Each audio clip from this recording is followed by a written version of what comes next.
Hello, everybody, and good evening. I know I'll be the one speaking since all of you are muted, but this is a very important series that we've started. और इसको हम कहते हैं हम होंगे कामयाब. हम होंगे कामयाब इसलिए क्योंकि जब हम वापस ये लॉकडाउन के बाद सब ठीक होके हम वापस ऑफिस जाएंगे और अपना बिजनेस शुरू करेंगे, तो हम यही मकसद लेके जाएंगे कि हम होंगे कामयाब. और इसी के लिए हमने आज ऐसे एक सेशन चुना है जिसमें हम ऐसे ऐसे स्पीकर्स को हमने चुने जो आपको वो प्रोत्साहन देंगे, आपसे वो बातें कहेंगे, वो एग्जाम्पल शेयर करेंगे उनकी एक्सपीरियंस और एक्सपर्टीज लेके. तो हम वक्त जाहिर न करते हुए हम पहले हमारे जो स्पीकर हैं, हमारी पहली स्पीकर हैं डॉक्टर मैथिली पेंडसे, जो एक बिजनेस ट्रांसफॉर्मेशन कंसल्टेंट है, जिनको एक डेमोन्स्ट्रेटेड हिस्ट्री जो आईटी और सर्विस इंडस्ट्री में उनका योगदान रहा है. Her skills include psychology, stress management, data analysis and research. Dr. Maithili Painse is an extremely strong business development professional with a PhD in organizational behavioral studies from none other than Indian Institute of Management, Bangalore. अब हम ये भी कहना चाहते हैं कि as a psychologist and business consultant, Dr. Painse has immense knowledge on how to cope up with stress and maintaining a positive frame of mind. एक positive frame of mind क्या होती है? तो Dr. Maithili Painse, I invite you to take over and start the session. हम होंगे कामयाब. Awesome. Thank you for that generous introduction, sir. So, first of all, बहुत अच्छा लग रहा है यहाँ पे आके. This forum is a lot of love and a lot of warmth in the community, which is what we need. अभी के टाइम पे हम सभी एक बहुत मुश्किल समय से जा रहे हैं. So, एक दूसरे का साथ होना बहुत important होता है ऐसी चीजों में, and that's what I'm feeling right here. तो आज का टॉपिक भी बहुत ब्यूटीफुल है. हम बात करने जा रहे हैं mental wellness and positive mindset के बारे में. अब आप सोचोगे कि हम ऐसे समय से गुजर रहे हैं कि कैसे रखे पॉजिटिव माइंडसेट. इतना डर है, इतना भय है कि क्या हो जाएगा कल, लॉकडाउन कब खत्म होगा, हम कब नॉर्मल लाइफ में आ सकेंगे, वो सब हमारे दिमाग में चल रहा है. तो कैसे पॉजिटिव रखें. बट साइकोलॉजिस्ट हमेशा से कहते आए हैं कि माइंड ऐसी चीज है जो हमारे कंट्रोल में होती है, यहाँ पे है, जो हमारे अंदर है. सो हम हमेशा अपने माइंड को कंट्रोल करना सीख सकते हैं अगर अच्छे से हम ध्यान दें और खुद पे काम करें. तो आज हम उसी के बारे में बात करने वाले हैं. But before going into that, हम वहां पे जाने से पहले मुझे बस आपको एक स्टोरी सुनानी है जो मेरी माँ मुझे सुनाया करती थी, और जिसने मुझे बहुत प्रेरित किया है मेरी लाइफ में. तो बस स्टार्ट करते हैं स्टोरी से. सो एक ट्रैकर होता है. सो इस ट्रैकर को माउंटेन चढ़ना बहुत अच्छा लगता है. लाइक बड़े बड़े माउंटेन्स पे जाना एंड एक्सपीडिशंस करना उसका बहुत बड़ा हॉबी है. तो ये ट्रैकर एक बार चल पड़ता है अपनी राह पे और ऐसे ही एक माउंटेन पे चढ़ना शुरू कर देता है. बहुत घंटे लेने के बाद, 12 घंटे लगातार चढ़ने के बाद वो अपनी अंतिम जो सीढ़ी है वहां पे पहुंच जाता है. अब वहां पे पहुंचने के लिए वहां पे सिर्फ एक पुल है जो उसको पार करना है. तो वो पुल के पास आ जाता है और पुल की तरफ देखता है तो उसे समझ में आता है कि पुल बहुत डगमगा गया है, बहुत जगह पे खराब हो गया है और कभी भी गिर सकता है. अब वो सोचता है मेरा इतना बड़ा सपना था ऊपर पहुंचने का, नीचे खाई है और ऊपर से ये पुल इतना खराब है, मैं कैसे जाऊंगा. तो वो बहुत फ्रस्ट्रेट सा हो जाता है, बहुत गुस्सा आता है, अच्छा नहीं लगता. तो वो कोसने लग जाता है कि मेरा ही नसीब खराब है, मेरे ही साथ ये होना है, इतना हार्डवर्क करके मेरे ही बारे में ये होता रहता है, भगवान मुझे पसंद ही नहीं करता, ये मेरे ही साथ होना है, वो सब. बट फिर वो सोचता है कि इतना मैं चल के आया हूँ, पीछे तो जा नहीं सकता, तो छोटे कदम लेके देखता हूँ. तो वो अटेम्प्ट शुरू कर देता है. धीरे धीरे एक एक कदम रखने लगता है पुल पे. थोड़ा पुल इधर उधर हो रहा है, आवाज आ रहा है. आप सोच सकते हैं कितना डर लग रहा होगा बिकॉज नीचे बहुत बड़ी खाई है. तो चलते चलते धीरे धीरे एक एक पैर करते करते वो बस पहुंचने ही वाला होता है, बस दूसरे साइड पे पहुंचने वाला होता है. And as he comes to that end, वो कुछ सामने देखता है और हक्का बक्का रह जाता है. ही इज अटरली शॉक्ड और उसकी आंखों से बहुत आंसू गिरने लगते हैं. तो उसने सब क्या देखा होगा. तो मेरी माँ ने मुझे बताया था कि वो देखता है और उसे वहां पे दिखता है कि खुद भगवान पुल की दूसरी साइड लेके खड़े हुए हैं। तो जो वो इतने देर से कोस रहा था, नसीब को बोल रहा था, तो किसी ने ये नहीं सोचा कि शायद हम थोड़ा सा चल ले तो आगे मदद आ सकती है, शायद हम थोड़ा सा अपने से प्रयास कर ले तो कोई है जो हमें मदद कर सकता है। तो आप भगवान पे भरोसा करते हैं नहीं करते हैं, ये स्टोरी भगवान की नहीं है, ये स्टोरी उस इंसान की है जो कभी कभी बहुत ज्यादा डर जाता है और उसे समझ में नहीं आता कि वो क्या करे। बट ऐसे ही टाइम पे मुझे ऐसा लगता है हमारा जो पेशेंस है और हमारा जो साहस है, जो करेज हम बोलते हैं, वही टेस्ट होता रहता है। तो बेसिकली अब हम पॉजिटिव माइंडसेट के बारे में जब बात कर रहे हैं, पॉजिटिव माइंडसेट क्या है? वो साहस है कि आप वो एक स्टेप पुल पे डाल पाए, वो करेज है उसमें। और दूसरी जो चीज है वो पेशेंस है कि जो भी हो रहा हो, पुल इधर उधर हो रहा हो, सब गलत लग रहा है, लॉकडाउन हो चुका है, पैसे अटके पड़े हैं, सामान अटका पड़ा है, बट फिर भी क्या हम पेशेंस रख सकते हैं? क्या हम वो धैर्य दिखा सकते हैं? So it's only about the small two things कि हम साहस रखें और धैर्य रखें। बट बोलने में ये बहुत बड़ी बड़ी बातें लगती है, ऐसा लगता है कि हाँ बस कह दो कि धैर्य चाहिए, बट कहाँ से लाए जब हम इतने डरे हुए हैं। तो मैं बस 4 चीजों के बारे में बात करूंगी जो बहुत सिंपल है, साइकोलॉजी से हमने पढ़ी हुई है, और मैंने खुद की लाइफ में उसको यूज किया हुआ है। तो बहुत सीधी सी चीज है बट बहुत मजेदार है और बहुत इफेक्ट कर जाती है। तो I just take you to the first one. तो हमारे सबके माइंड में ना, हमारे माइंड बहुत रोमांचक है, पूरा इंटरेस्टिंग है, एंटरटेनिंग है, वो सब है। अगर हम माइंड के अंदर झांक के देखें तो आपको समझ में आएगा कि एक टेंशन मीटर है जो ऐसे हाई लो करता रहता है।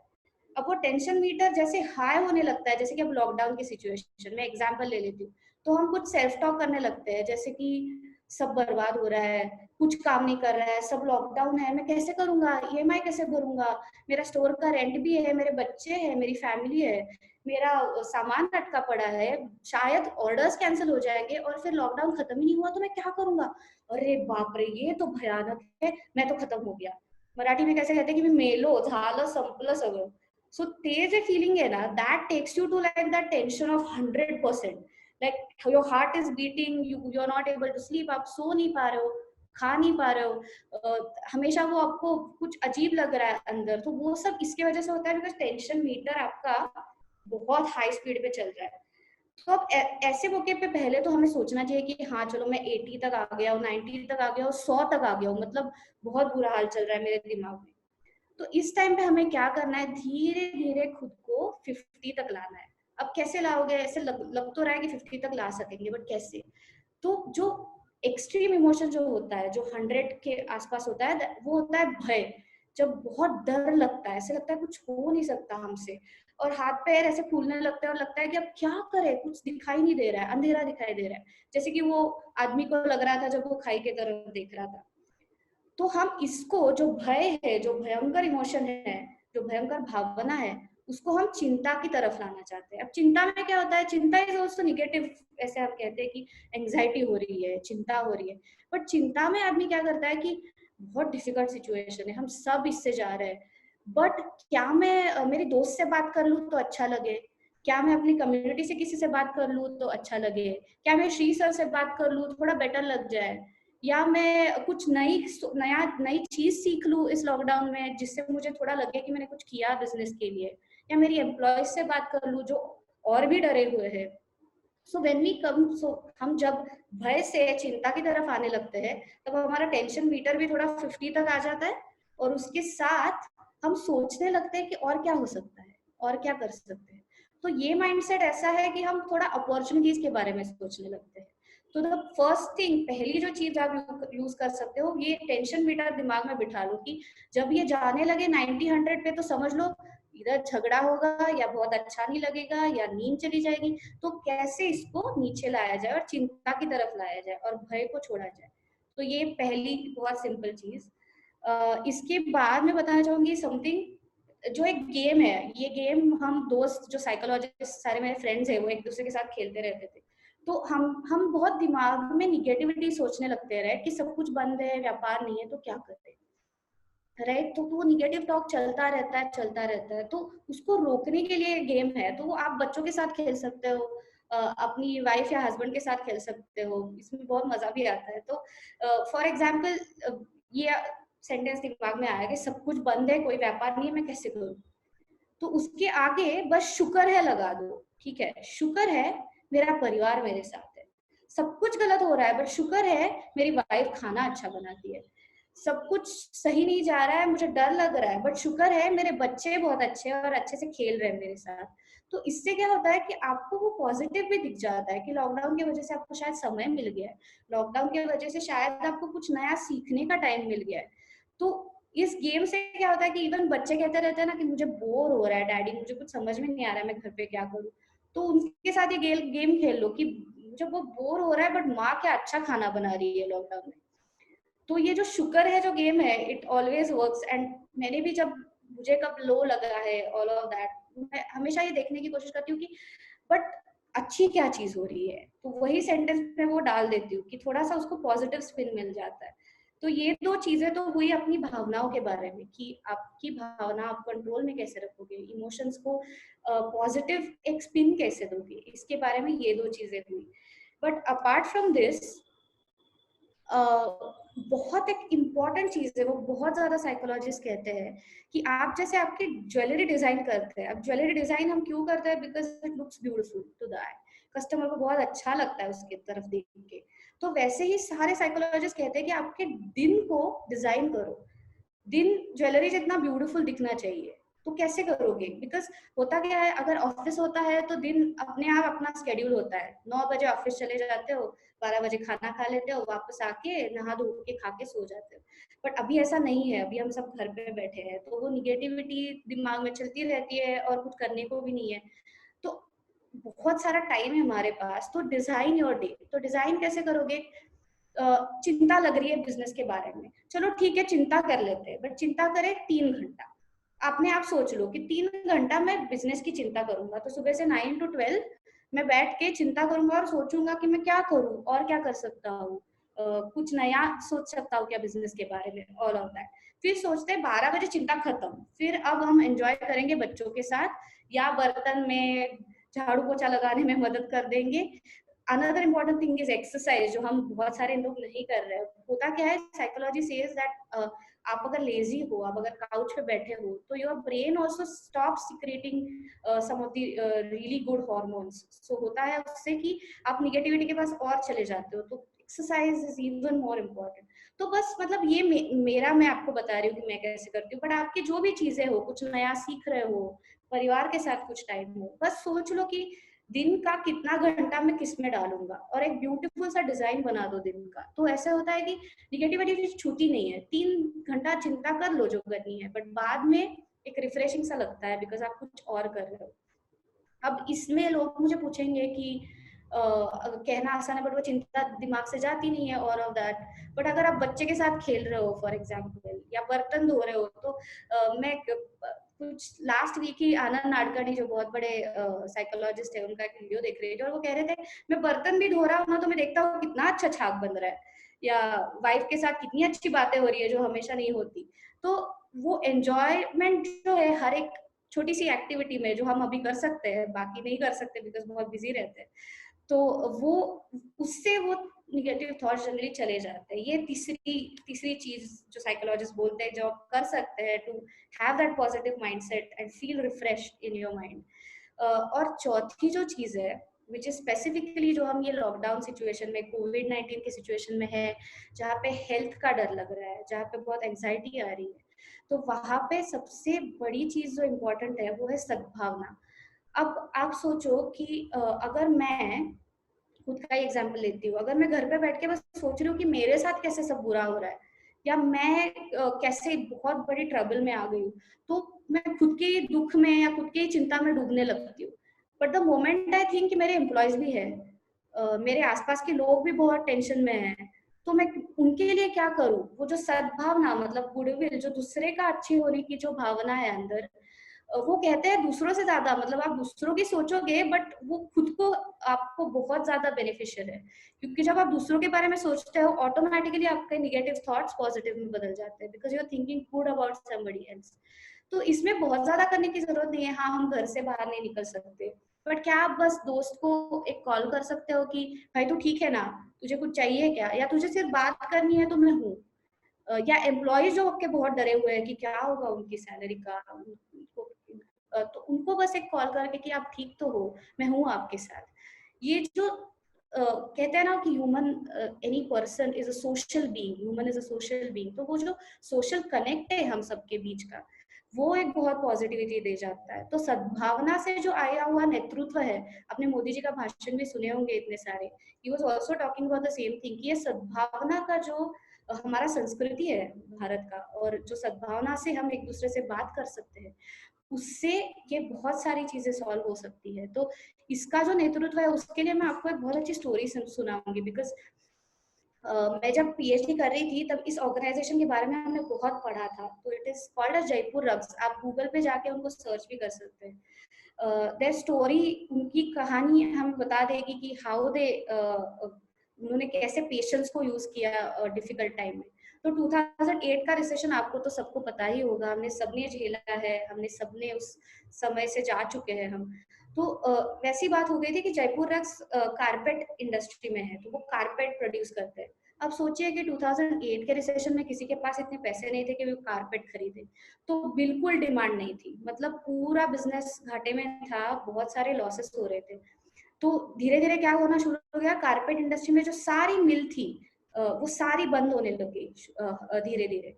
तो सब एक एक करके बंद हो रही थी। तो अब जयपुर रग्स के जो CEO and the founder mister Chaudhary, he is a great man by the way, उन्होंने सोचा कि मैं भी बंद कर दूं क्या, बिकॉज इतने लॉसेस हो रहे हैं, मैं क्या करूं, मुझे समझ में नहीं आ रहा है कब बिजनेस वापस आएगा। बट फिर उन्होंने सद्भावना से सोचा और उनको लगा कि अगर मैं बंद कर दूं तो मेरा वीवर जो एक छोटे गांव में रहता है, उसको कुछ खाना पीना मिलेगा नहीं, वो मर सकता है, इतनी उसकी कठिन परिस्थिति है। और उसका जो ये बहुत बढ़िया जो उसका जो वीविंग का टैलेंट है, वो हम कहीं पे खो देंगे अगर मैंने ये शुरू नहीं रखा। तो उन्होंने अपने जेब से लिटरली पैसे डाले हैं और शुरू रखा है ये सब। तो उन्होंने पूरे रिसेशन में अपना ये शुरू रखा, कंपनी शुरू रखा, इवन दो बाकी सारे बंद हो गए थे, तब बहुत लॉसेस हुए। बट मजे की बात यह है कि जब 2008 का रिसेशन खत्म हुआ, तो खत्म होने के बाद जो मार्केट में डिमांड वापस आई है, he was the only one in the market. सिर्फ एक कंपनी थी मार्केट में जो कारपेट प्रोड्यूस कर रही थी इंडिया में, और इसी अपॉर्चुनिटी के वजह से उनको इतना मार्केट डिमांड मिला कि आज उनके 43 कंट्रीज, मतलब 43 देशों में उनके शॉप्स है आज। तो एक रिसेशन का टाइम जो बहुत कठिन समय है, वो कैसे अपॉर्चुनिटी में बदला जा सकता है, इसकी ये बहुत खूबसूरत स्टोरी है। Another story about Jaipur rugs is कि वो अपने कारीगरों को या अपने एम्प्लॉयज को बहुत उनका वेलफेयर बहुत सोचते हैं। तो उन्होंने एक बहुत अच्छी एक आइडिया लड़ाई थी कि उन्होंने क्या किया कि जब उनके कारीगर जो है वो रग्स बनाते हैं अपनी घर में बैठ के, छोटे छोटे घर में वो एक्चुअली कारपेट्स खुद बुनते हैं। तो जब वो बुनते हैं तब उनके दिमाग में जो क्रिएटिव थॉट्स आते हैं या कुछ दिख रहा होता है उनको बाजू में, तो वो एक लेटर में लिख देते हैं वो सब कुछ, और कस्टमर को जब रग जाता है, जब कारपेट भेजा जाता है, उसके साथ वो लेटर भी भेज देते हैं। तो ऐसे कितने बार हुआ है कि कस्टमर्स वापस आके उस वीवर से आके मिले हैं।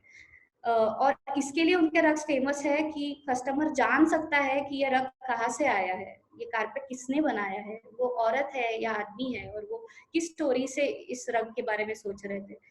तो ऐसा कुछ नया आप सोच सकते हो, आपके पास टाइम है, आप री इन्वेंट कर सकते हो खुद को, कुछ नया अपनी कंपनी के बारे में सोच सकते हो, ऑनलाइन प्रेजेंस के बारे में सोच सकते हो।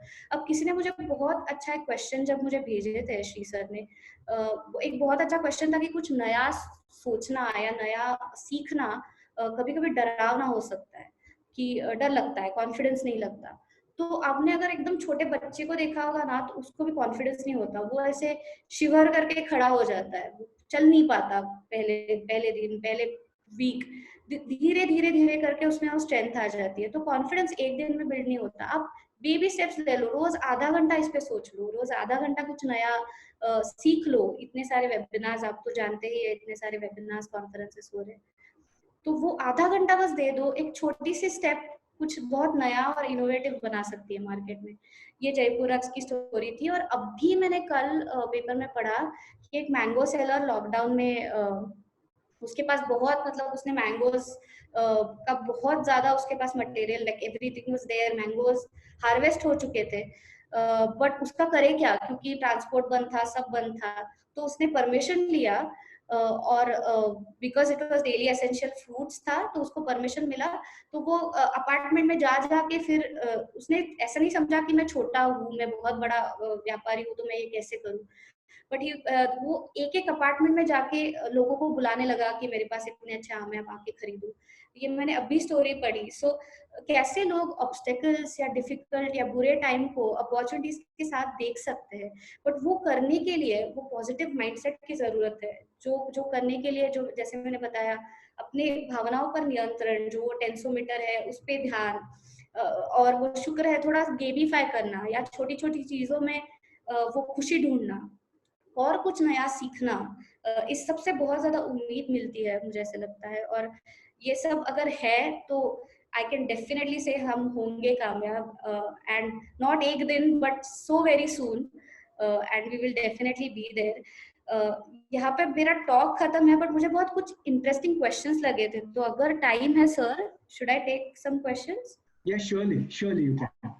ओके, सो एक क्वेश्चन बहुत मुझे अच्छा लगा कि आजकल फैमिली के साथ हम घर पे रह रहे हैं, तो बहुत एंगर इश्यूज हो रहे हैं, कि झगड़े हो रहे हैं, एक दूसरे पे चिल्लाना हो रहा है, एकदम छोटी चीजों पे बहुत ज्यादा गुस्सा आ रहा है हमें। तो इसको हम कैसे मैनेज करें? तो आपने अगर ऑब्जर्व किया होगा इसे, तो आप देखोगे कि एक कोई गुस्सा करता है, लेट्स से आपका बेटा गुस्सा कर रहा है, आपका बेटा गुस्सा कर रहा है तो आप और गुस्सा हो जाते हो, फिर आपके गुस्से से बेटा और गुस्सा हो जाता है। तो generally it's a chain reaction between two people, कि एक की वजह से दूसरे का और बढ़ता है। तो हम साइकोलॉजी में एक कॉन्सेप्ट समझते हैं जिसको मिररिंग बोलते हैं। तो हमारे ब्रेन में कुछ न्यूरॉन्स होते हैं जो मिरर करते हैं एक दूसरे का बिहेवियर। तो अगर कोई बहुत गुस्सा कर रहा है या फ्रस्ट्रेटेड है, नेचुरल है, हम ऐसी समय से जा रहे हैं कि गुस्सा आना नेचुरल है। बट अगर किसी को गुस्सा आ रहा है, आपकी वाइफ हो, आपका सन, आपका बेटा हो, कोई भी हो, तो अगर वो गुस्सा कर रहा है तो आप एकदम शांत हो जाओ, जैसे कि मेडिटेट कर रहे हो। एकदम आपका आवाज भी नॉर्मल होना चाहिए, बहुत आप बोलना भी आपका एकदम शांत होना चाहिए। आप मैजिक देखोगे कि ऑटोमेटिकली वो मिरर होने लगता है, वो आप जैसे बिहेव करोगे उसका भी आवाज थोड़ा नीचे आ जाएगा। Then you will start talking to each other, आप बात करने लगोगे एक दूसरे से। तो कोई गुस्सा हो रहा है तो ज्यादा गुस्सा होने से वो जो बॉम्ब ब्लास्ट हो जाता है, उससे अच्छा है कि आप एक स्टेप पीछे ले लो और बहुत शांत हो जाओ, तो एक दूसरे के साथ आप बात कर पाओगे उस और ये मैं अपने हस्बैंड के साथ कर चुकी हुई हूँ, तो मुझे पता है कि चल जाता है ये टैक्टिक। फिर मैंने एक पढ़ा था कि how do I overcome laziness और इनएक्टिविटी। बहुत अच्छा सवाल है। और साइकोलॉजी कभी कभी बहुत ट्रिकी भी हो जाती है। मतलब एक चीट आपको मैं बता देती हूँ कि एक्सरसाइज का बहुत प्रॉब्लम होता है, हम उठते नहीं है, कुछ करते नहीं है, इनएक्टिविटी हो जाती है। तो मैं हमेशा ना मेरे सामने चीटिंग के लिए कुछ रख देती हूँ। मतलब उठने के बाद मुझे पहली चीज दिखेंगे मेरे स्पोर्ट शूज, तो वो दिखने के बाद फिर ऐसे लगता है यार पहनने ही पड़ेंगे, और कुछ थोड़ा जंपिंग रनिंग घर में जो है वो थोड़ा सा एक्सरसाइज करना ही पड़ेगा। तो आपके दिमाग को थोड़ा ट्रेन करने के लिए ऐसी चीजें घर में रखना बहुत इजी हो जाता है, कि बस रख दिया, दिख लिया तो कर लिया types. But again saying that exercise is important specially right now, क्योंकि हमें वो ब्रेन शुरू रखना है, हमारी भावनाओं को भी एनर्जी देने के लिए दैट एक्सरसाइज इज इम्पोर्टेंट। और फिर एंजाइटी से कैसे how do we deal with the anxiety of this lockdown? जैसे मैंने कहा, भय है, ये बहुत डरावना इमोशन है, तो डर का हम चिंता की तरफ ला देते हैं। वैसे ही जब एंजाइटी होती है वो भी हम कंसर्न की तरफ ला देते हैं, कि एंजाइटी से ज्यादा ठीक है ये बुरा लग रहा है बट मैं क्या कर सकता हूँ, वो वाला थॉट है। या दुख अगर हो रहा है, बहुत ज्यादा दुख हो रहा है कि मेरी शादी होने वाली थी, हो नहीं पाई, मेरे बिजनेस में कुछ अच्छा होने वाला था, वो हो नहीं पाया, तो दुख का हम डिसअपॉइंटमेंट की या निराशा की तरफ ला देंगे। तो दुख मतलब बहुत ही बुरा लगता है, जैसे लगता है अंधेरे में छा गया। बट निराशा कैसे होती है कि चलो होना चाहिए था बट नहीं हुआ यार, बट चलो ठीक है कुछ और कर लेंगे। तो ये जो डेंजरस जो इमोशंस है वहां से हमें बाहर निकल के सो दुख का हमें निराशा बनाना है, भय का हमें कहीं पे चिंता बनाना है। सो वो टेंशन मीटर हमेशा दिमाग में याद रखना। एंड आई होप इस सब के साथ आप ये प्रैक्टिस कर पाए आपकी डेली लाइफ में, और आपको इसका यूज हो। थैंक यू सो मच, बहुत अच्छा लगा इस पे बात करके। And definitely I have to say हम होंगे कामयाब, मुझे बहुत अच्छी लगी है line. And we will definitely get there. We will come out of this together. Thank you.